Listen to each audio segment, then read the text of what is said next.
Good morning. It seems like I just did this.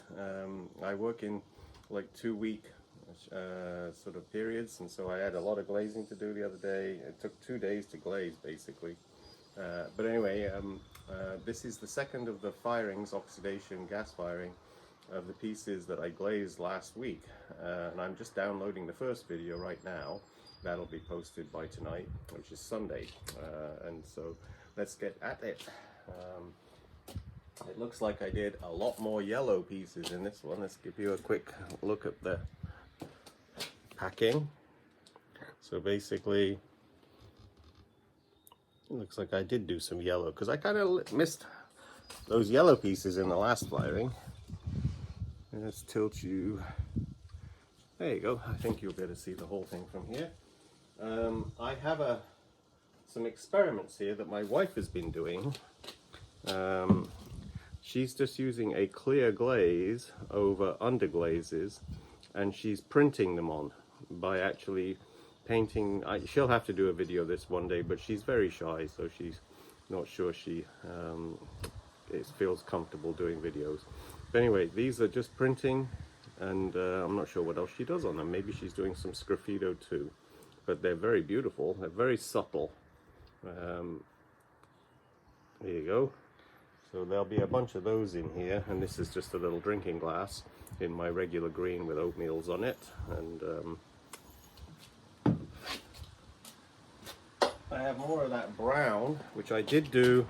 This one isn't so bad actually. It's got some variations in the brown in there. I tried refiring this in the electric kiln, and it still stayed brown. So, so I think once you fire in this gas kiln, it does something to the glaze, and it doesn't want to go red. But because of the fluting on this, it actually has a nice quality anyway. So there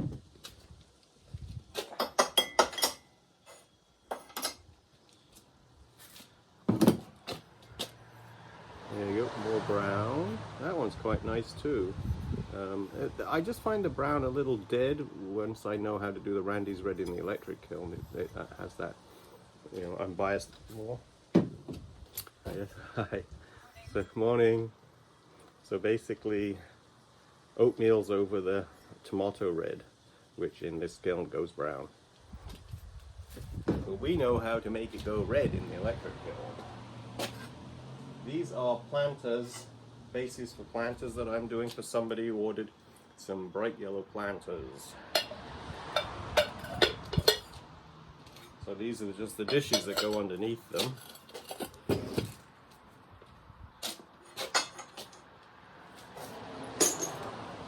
Here's another one of the printed pieces. And this glaze is a mixed glaze of a cone 6 and a cone 4 glaze. I just mixed them 50-50 together, and it's looking pretty good at cone 6. But look at the detail that she's been printing and working on these. They're just experiments, but they're really pretty.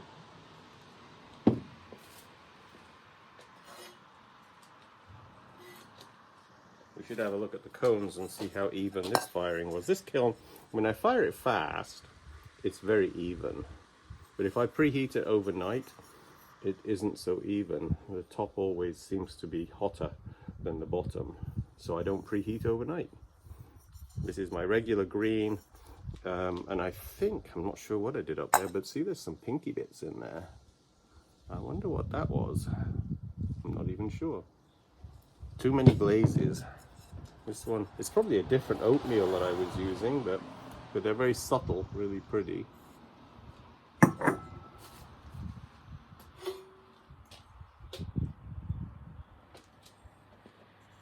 Let's have some yellow slip trail on glaze over there with the cranberry. I bet it's the cranberry glaze that's bleeding into the oatmeal, which has tin in it, so you get cranberry pink. There's a lot of people walking by today. It's Father's Day, so everybody will be at the bakery doing breakfast for Dad. Too bad my cats didn't take me. Very much the same as the last firing.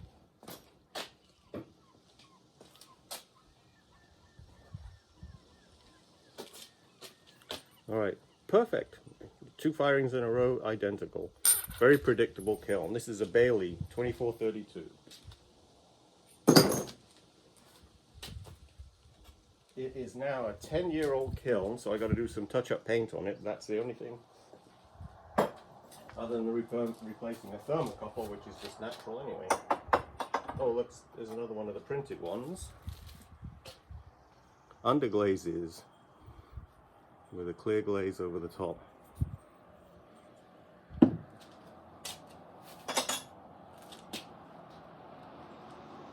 And this is a very pretty little bud vase with my creamy oatmeal. Because I have so many oatmeals now, it's hard to know what I'm doing. But that's a very pretty bud vase. Another one of the nice little mugs here. We got a bunch of fish in this kiln too. And here is the one that I did those sponge stampings on in the video that's downloading now. When I did the chickens, I showed you how I did this. So actually, it turned out okay. So that's quite nice. It's subtle, so I like it. I like the fact that there's more greens in here. Look at this one. This is really pretty. It has a landscape feel to this one. Nice on the outside as well. I don't use green as much as I should. It's actually because of the blues. We're on the ocean and people love blues. There's the sponging. Not so good with the yellow over the oatmeal, I don't think. It still has a nice quality to it. This is mouse grey, which in this kiln has got a little shiny. Mouse grey is generally a crystalline type matte glaze, but it goes shiny if you cool it too fast, which I'm surprised. I did force cooled this kiln down to 2000 degrees. I like to clear the gas. When you fire a gas kiln and you turn it off, there's always some gas in the kiln, and it can deposit, you know, carbon on the pieces. Those are really pretty, nice little yellow mugs. But so I like to clear and force cool it really quick. But if for mouse grey, it likes a slow cool. And of course, so far, we have no runs in this kiln. I did a shorter soak in this kiln, about 25 minutes. That's mouse grey again. And you've got the tin in the mouse grey, I think, as well. And I think I did some cranberry, which is chrome. And so you get chrome tin pink showing up on this. And another blue one. The blue stayed quite clear. I'm surprised that is quite as clear as that with no crystals in it. But maybe this was dark blue.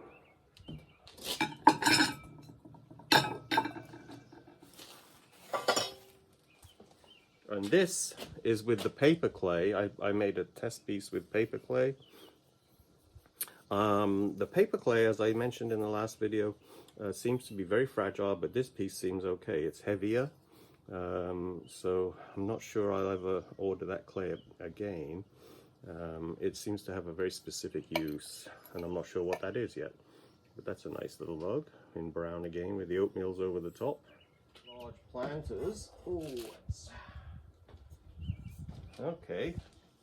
This lady will be very happy. She wanted a very yellow planter, and this yellow is really nice. It's actually sunshine yellow mason stain. So, and it's put at 10% in the actual glaze. Very pretty. And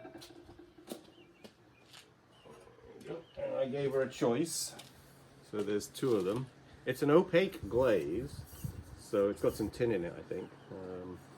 So that's why it is very even though I brushed it on the inside down there. So we have, I'll skip through these quite quickly. I think we've seen them in previous videos. This is my turquoise, which I call blue, green, copper, red. Same on here, blue, green, copper, red with my oatmeals on the top. It's my yellow oatmeal, so it has a sandy look. There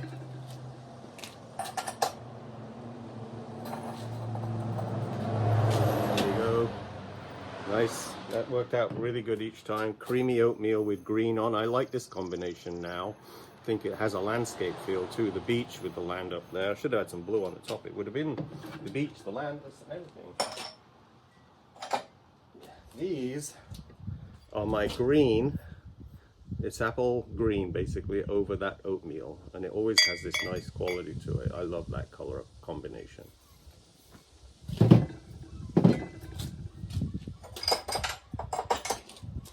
Same color combination over fluted mugs, but I added, so we got the oatmeal, the green, and then there's some white oatmeal on the top, and these look really pretty too.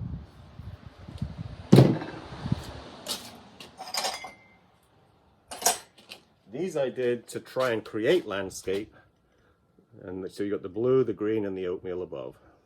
The blue, you can only see it's blue on the bottom, because overlapping the green, it actually tends to just go darker green, I think. But those are supposed to look like the landscape.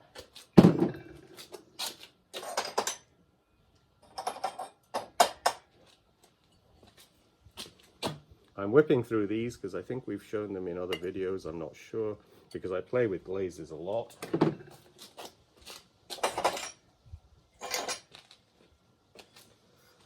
This is very pretty.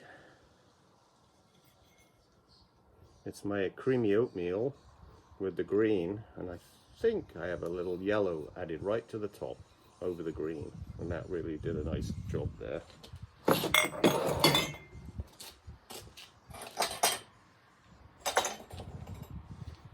There you go, more of those landscape pieces. I do dinner sets in this landscape designer. There's a video of the plates. Look in the past and you'll see that I have a whole video on those plates. These are very pretty. I'm much happier with this firing than the last one because I'm dancing. Here you go. I definitely felt like disappointed in that last one that's downloading right now because the brown hadn't worked. And in this kiln, I covered the brown up more, and I think it's working better. And there's another one with the stamping using that foam stamp that I showed you. It's a car sponge for washing your car, cut up into blocks and then melted with a soldering iron to create patterns. And that's what you can get with it. And I'm sure somebody will come up with something better than me here, but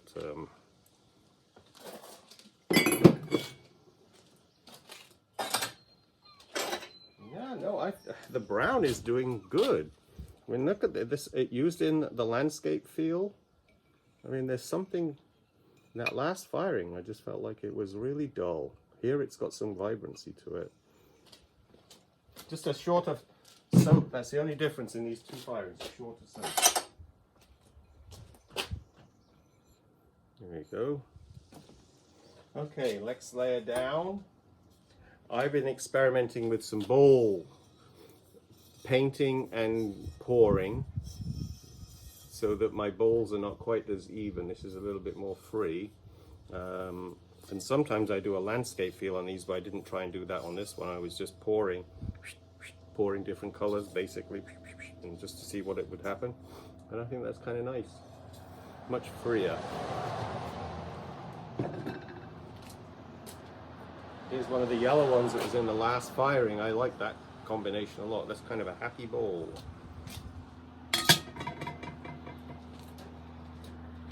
And lovely little bud vase using those browns. And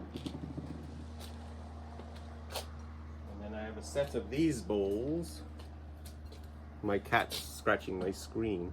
This is variegated blue with bright blue and oatmeal swiped over it. So I have a set of 4 of these. Now he's meowing at me. Mirandy. I don't let them outside because I have a family of raccoons that live right underneath my studio here. We have a rock wall around and there's lots of places for nests, which is why we have a den of foxes only about a quarter of a kilometer down the road here. And they will travel quite a distance to hunt prey, so I can't let my cats out. And there's also really nasty ticks in the area. So, North America has a tick problem. Oh, look at my wife's piece here. That is, I'll talk to her, but it'd be a nice thing if she did a video. And here's that sponge stamp thing again. So that was with the oatmeal stamped over the dark blue. Ooh, this is kind of interesting. This is the poured glaze thing I was just talking about with the other big bowl. And I did some slip trail lines on this one too. So those are just playthings. I'm just playing around to see what happens. But that one's quite nice too. It actually has metallic colors in that one. And here's another one. You know, we're not getting any running. That was a tractor going by. We're not getting any running here on any of the glazes. So that short to soak 25 minutes sorted that out. Because in the last kiln, the chickens had quite a bit of running on them. And I ground them all down, they're fine. But that's a very pretty bowl too. That's the jade turquoise matte. This was a total experiment, but it didn't show up too well. I actually took the glaze and I used a brush with lots of different colors of glaze, starting with one color, then a second, then a third, and just use a brush and brush, you know, all the way upwards from the bottom to the top, just to see what would happen. You got some of it showing through.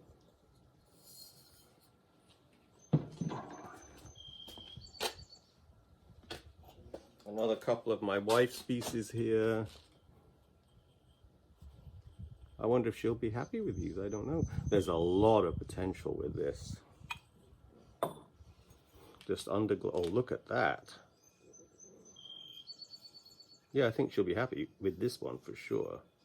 Last time she tried these, they all sold. So,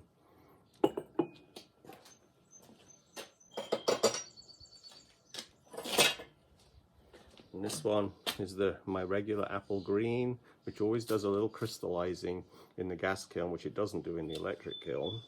And another brown one. This one's really nice. This brown is definitely nicer. Don't know what happened here. In that last firing, I was unloading it with you guys and thinking, oh, the brown just didn't work. But this time that's totally gone. The brown is working better.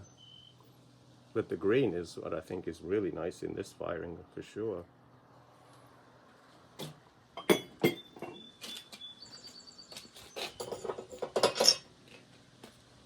I have some bird houses coming out and also some fish next, I think, after I get this front unloaded. Now this one is one of the poured glazed pieces where I actually did use the same technique that I do with my landscape feeling, so you can see the feeling of landscape across there. But then I just rotated it and poured on the edges as well, so it gives you a double feel. It kind of does still have the feeling of water with the land and then the sky.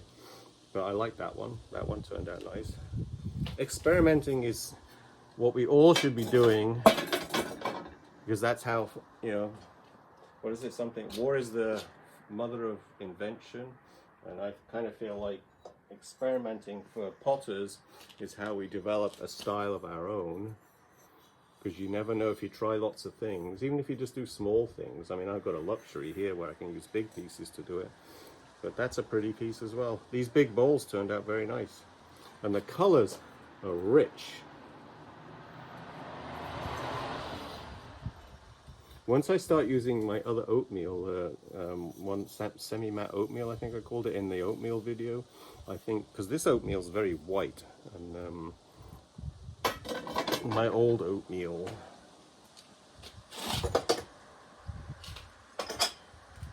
here is one that's interesting. This is my fake ash glaze with my other glazes oatmeal over the top, and that looks really nice. I am very happy with that piece.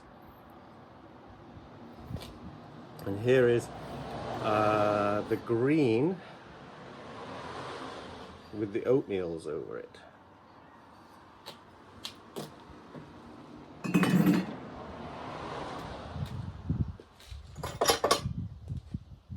A couple more mugs, blues. Still didn't want to come off that one. My table's getting full.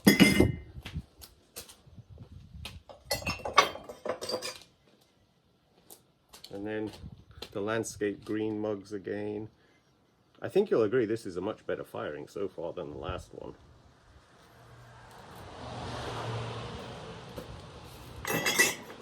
Now you can let me know in the comments. Another landscape type oatmeal mug. And another one of my wife's printed mugs. And she's done some carving in these pieces too.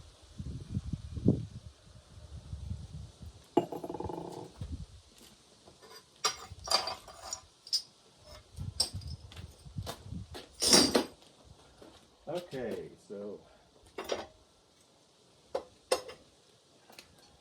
we have some really nice tankards and mugs in this firing. And these pieces will simply get boxed up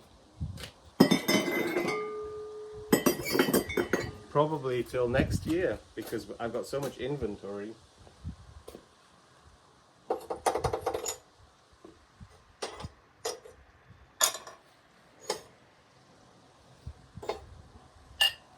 I'm expecting the roaring 20s when this pandemic's over. Just like we did the last 20th century. There you go.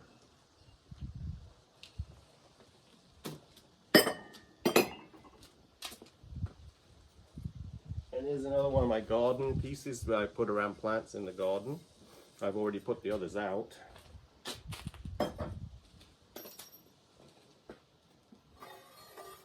And another yellow planter. So she's got to pick from several. That one's very interesting. I don't use bright colors on them very often. But these are the ones I did in the video. So I decided to really kind of tropicalize them a bit. Is that a real word? So, and that's the one with that did the little baby fish on too, next to him. All right.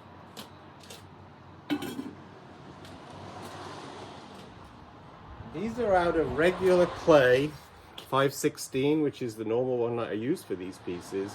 And I tried the paper clay as I showed you in the last video, which I won't do again. But these are much brighter. You can see the colors that the light is reflecting, I guess, but got some red in the tail there as well. I wouldn't do this with the paper clay, but I can pick it just by the little fin. There we go. Much more adventurous glazing on these few.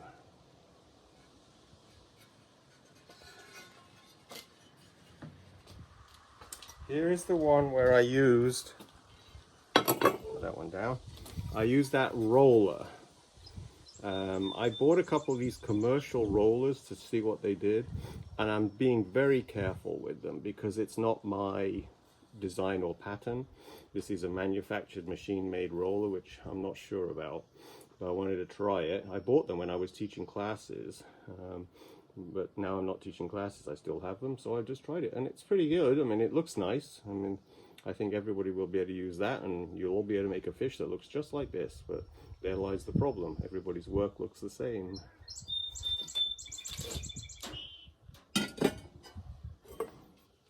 There you go. This is a stamp I made myself. Brighter fish. I should touch wood, but we haven't had a single run in this whole firing.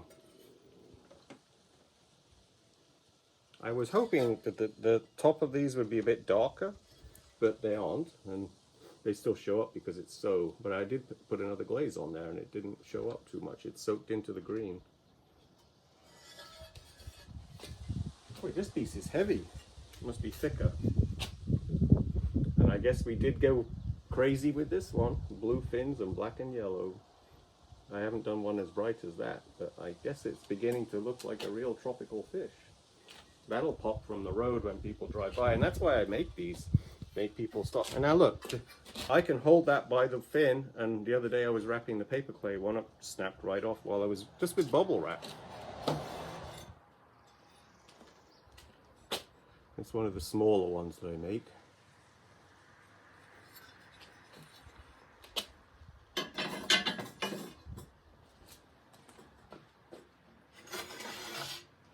And this is the last of the fish.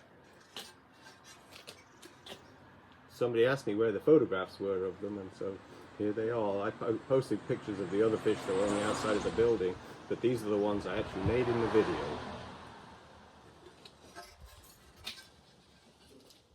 Okay, these are the bird houses. They have a hole in the bottom to let water out in case, and then the top goes like that, and there are 3 holes in each one that correspond with 3 holes here, and I use the 3-hole planter hangers. I think that's the one that goes on there, to actually go through. You go from here, you just have to bend it slightly to the right, and then it goes through here and up through the center, and then it hangs like that. So, but these are little bird houses. And then you can clean the bird nest out at the end of the season, so it's ready for next year.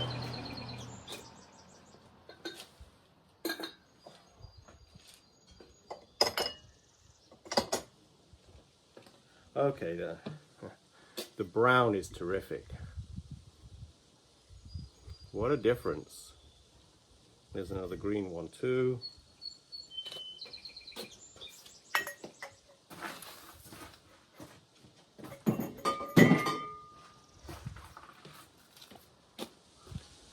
Okay, I just cleared the table a bit. Here's some more of these tankards with a landscape feel on them, with a fluting too. Dark blue with my grays and the greens. No greens actually, dark blue, variegated blue, and maybe even a touch of the gray that I have, mouse gray, and then the oatmeal.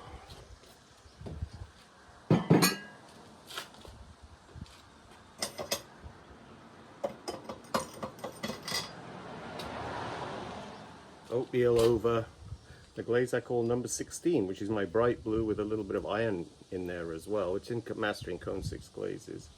I think it's called floating blue or something, or waterfall blue, one of those.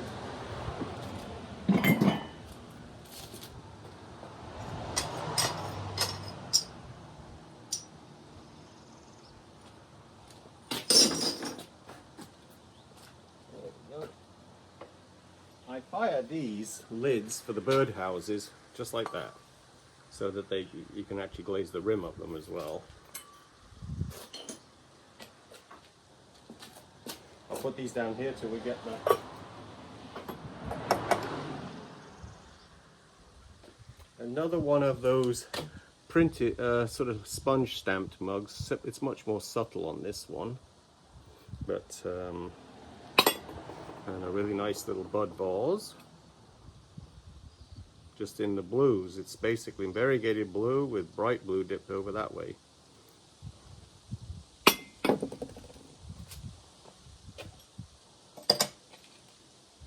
Another one of the oatmeal mugs, we've seen those earlier in the video.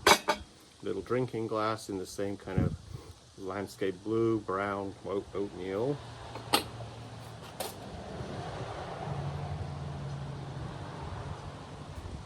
Another one of the variegated blue with the bright blue over the top. And then the same with this, actually, a little drinking glass.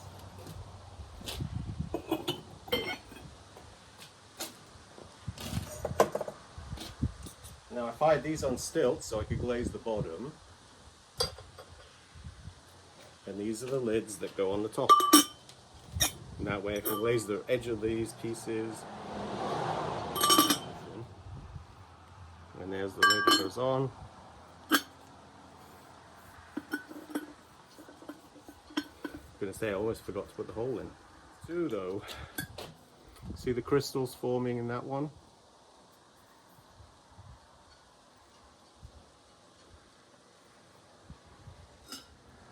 And this is the blue where I did some fluting to break the glaze a little bit.